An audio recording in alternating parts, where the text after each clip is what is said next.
น้ำขนาดเลย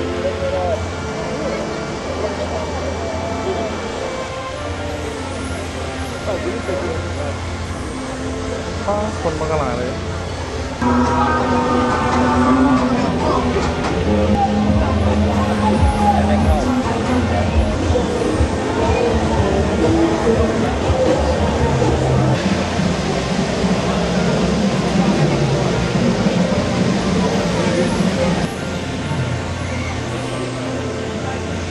ทุกคนงามหายหมดทั้งเงิน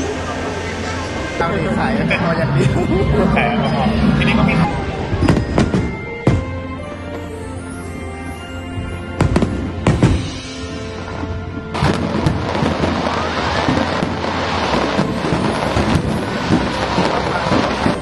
ทุกคนตอนนี้ AJT ก็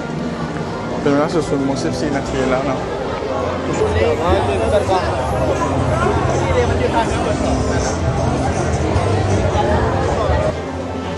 คุณเขตตลาดนัด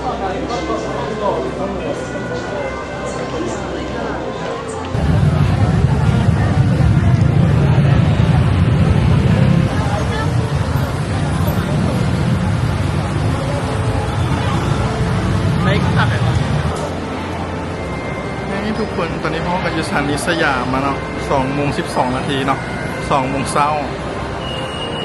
คนกำลังมือกันเนาะนี่เขากำลังท่ารถไฟไปสถานีสนามกีฬาแห่งชาติเนาะพวกเขากำลังไปโรงแรมพวกเขาเนาะนี่รถไฟกลับมาละ